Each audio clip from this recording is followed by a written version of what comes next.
mama said I was born cursed with a life of fearlessness. Barbara Jean, your friends are here. If you don't want that hand broke, you better get it up off her. Go on, unzip it. I want blood all over my dress. Come on! Fate might have put me on a one-way street, but I was destined to walk that street well-loved with my girl Clarice and our best friend Barbara Jean.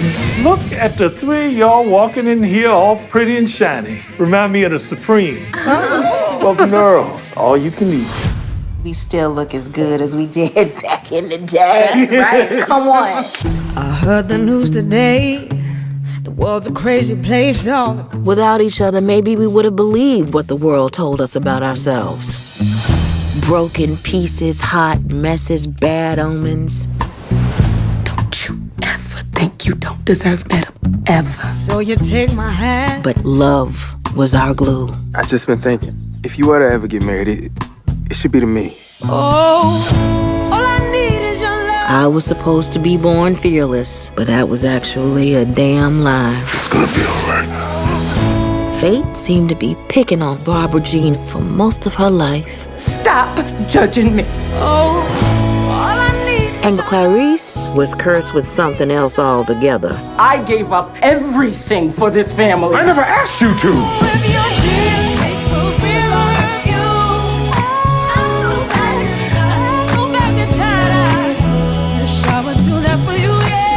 We might have been broken hot messes when apart, but together, we painted a pretty damn good picture. To the Supremes. To the Supremes. All these things that you do. All these things that you do. Boom, there you go. That was the trailer for the Supremes at Earl's All-You-Can-Eat, debuting on Hulu on August 23rd. I'm Kuya, Peter's Nerds World World, and as you see on the screen, I have some lovely ladies. They play the young versions of the Supremes. Have young Odette, Kyanna Simone, young Tati Gabrielle as young Barbara Jean, and Abigail Achiri as young Clarice. And I'm sorry if I messed up your names. You did not. Perfect. No, you did great. Thank you, ladies. This movie was lovely. It's so beautiful.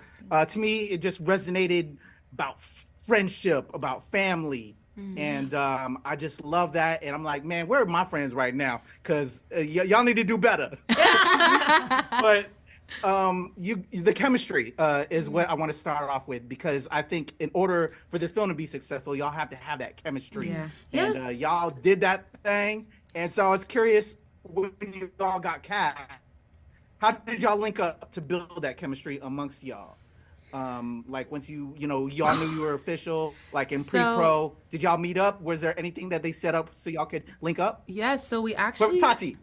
Okay. Sorry. Okay. Yeah. I'm sorry.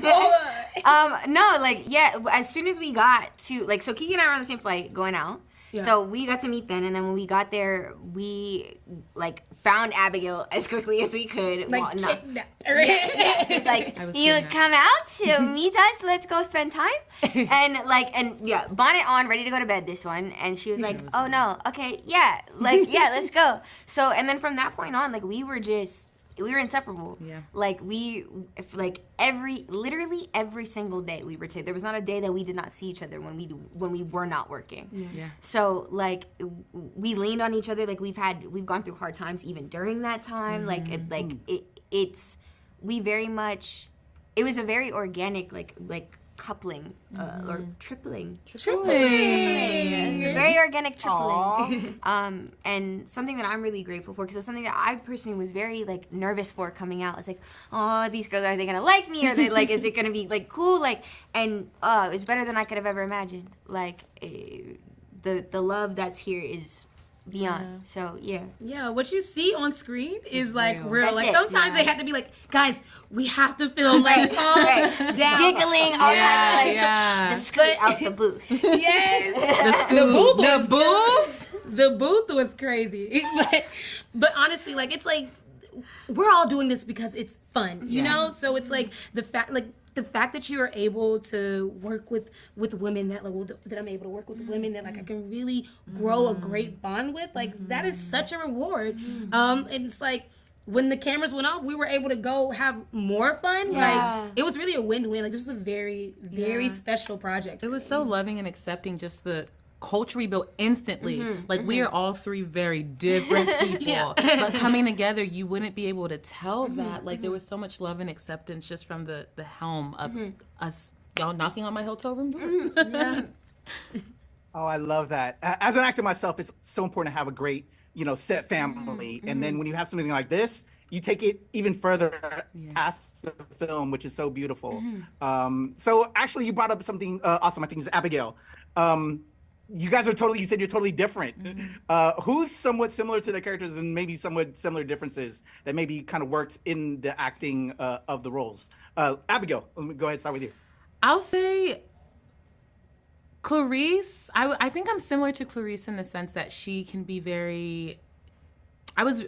I was very sheltered growing up, and I think a lot of the things that Clarice has learned throughout the film was because she was sheltered. So if you watch throughout, it's her saying, well, my cousin Victoria said this, and the only purview she has of anything is what she's been told. And so it's not until you have the experience or you meet the person that you're like, oh, you can create your own opinion from that. And so I think watching that, I was like, oh, this is how I relate, and this is how I've grown through. So understanding that about myself, I could put it into Clarice. And then on top of that, I do love being very girly, very cutesy, very demure. So I think there are a lot of and also I do play the piano in real life. And so a lot of the things were just, it felt so seamless. You're all, I feel like you also, I feel like both of you, and for you, Abby, you are Clarice in her elegance. She is one of the most elegant women that I know. So much. And not even in how she dresses, how she presents herself. She's always an impeccable woman. And then same thing for Kiki. The strength of Odette and the boldness of Odette. What you're saying is true. I feel like with Odette, the confidence, that's one thing that I was like, okay, I can see it. But also, it is a defense mechanism at some point, she has, those softer parts of her. And I know how that is. It's you're nervous. You're okay, well, let me just, bigger, And that's a defense mechanism that Odette has. And it's so lovely that she has her Supremes that see her, the softer, delicate, more nuanced pieces of her. And they're like, we know, girl. All of that. It's okay. It's okay. You can be your true self. And I feel that. When I'm with my friends, I'm I can turn it all off. I'm all right, y'all. This is what's really going on. And I mean, I really get inspired by Odette because she keeps that confidence. But also at some point in her life, it's she's I have to reach out to my friends and ask for help. I think that's really beautiful. I love that. My wife is so Odette. And your character is crazy. In that trailer, we see a very soft, and then you get soft. It's just a delight. So shout out to you, Kiki. Thank you. Can we talk about doing the period joint? Because it's a period piece. What was it like playing in this period, atmosphere as actors for you guys? Kiki, if you can kick us off. Well, I love it. I mean, I've in my career, I've done a few period pieces, and a lot of times it's the 60s, honestly, which is funny enough. But what I love about a period piece is that you're kind of stripped away from all of the things that you are normal to you. So it's acting wise, I really have to get into this character. It's there is nothing in this character's mind that equals 2024. This is 1960s, and I really can build someone, do the research, do the homework, and really build a character that I feel pays homage to that time. And I feel a lot of times when we see films or stories about the 1960s, it's very easy to go straight to, civil rights. Yeah. It's very easy. But tired. But that being a very true facet of the biggest true facets of that facet of that time, another piece is that there were little girls, 17 and 18, that were living, and they were having their first love. They were building friendships. They were going through things and living their little girl life, you know? And like, I believe that their stories need to be told as well, you know? Like, not only the struggle, which is very real, but also like the beautiful points and like the struggle that isn't the one that you always see from that time period. Seeing them live through that though, like, I feel like to us looking back on that time, it was such a huge like the segregation, the civil rights movement, the racism was to us, it's like, oh, that must have been the main part of the whole world. And no, like, they still had to live lives. Like, that was a facet of it, yes, and something that did affect them. But it's like, no, they were still living, still trying to grow up, still trying to just be. And I think, yes, and just also, I think just also the set, the clothing is so much fun. Going to Earl's Diner was so much fun. I think there are a lot of things here in 2024 today that we don't have that they had in the 60s. So for me, I really got to use my imagination and play. And even the part where Lester gets his new car, and we're like, did we see his new car? Just like fun stuff like that. And you guys got to dance. Yeah, the dancing was so much fun. Oh my gosh. Oh man, I love y'all's vibes. I love Uzo and everybody. It's Sanaa. They're fantastic, but I needed more of y'all too. I just gotta say, y'all are outstanding. Thank you so much. Thank you. Definitely. Oh my gosh, I almost forgot my question. So you hold each other up when you're down. I just again love this relationship that you all have, and we get to see that, and it's so important for us to see that, right? What was that like? Like for you, going back to you, Tati. We see when your character Barbara Jean loses a child, and we see, you know, Abigail cheering for Kiki, or Odette cheering for Clarice when she's playing the performance at the piano recital. It's amazing. I just love that support. Like, what was that like, going those highs and lows? Can you talk about that a little bit? I mean, it was Tati. It was a very real reflection of life. Like, it's like, I know, like I've been in some very hard and some very dark moments in life. And the way that my friends have shown up for me, even when I have tried to shut them out, has been like, oh, okay, wow. Like, yeah, the friendship is very root. It's more than like, oh, we have the same interests. Oh, we're cool. Oh, we can hang out. Like, it's, I love you. I see you. I want to see you win. No matter what, I want to see you win. So it's like, I don't care that it's like that it's low. It's like, if I have the strength right now to pick you up, like, then I'm gonna pick you up. And like, and next time when the tables flip and like I don't got it and you've got the strength, like, pick me up. Like, it's a very particular choice that one has to make in life, because I feel like,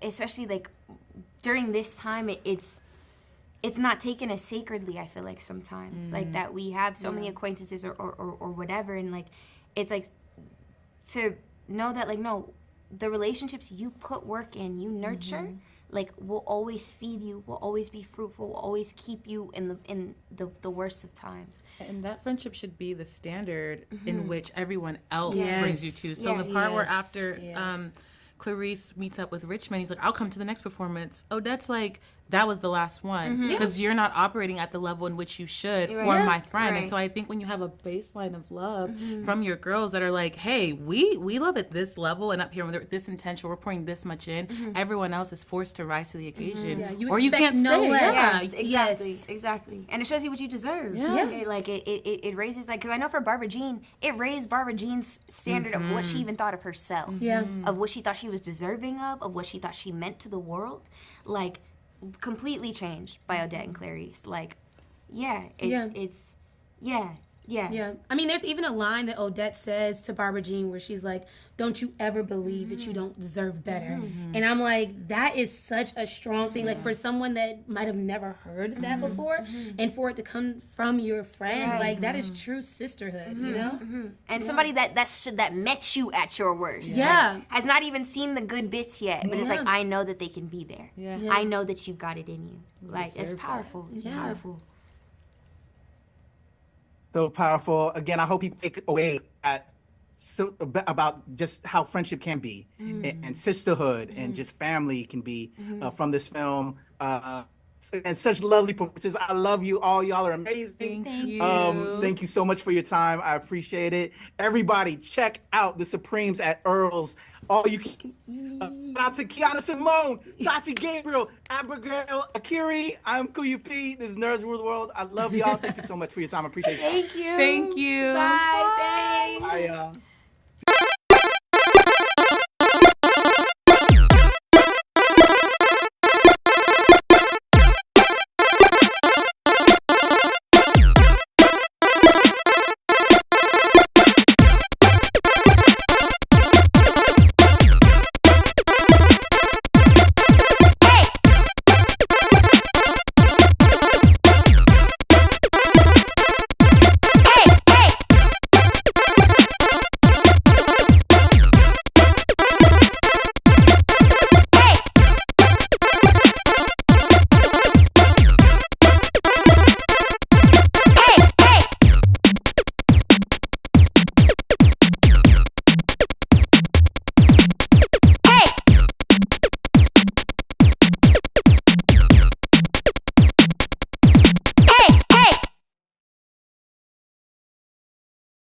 The background. Awesome. Thank you. Kuya P, Nerds Rule the World. Ladies, it is a pleasure to chat with you guys. Hello. Nice to meet you.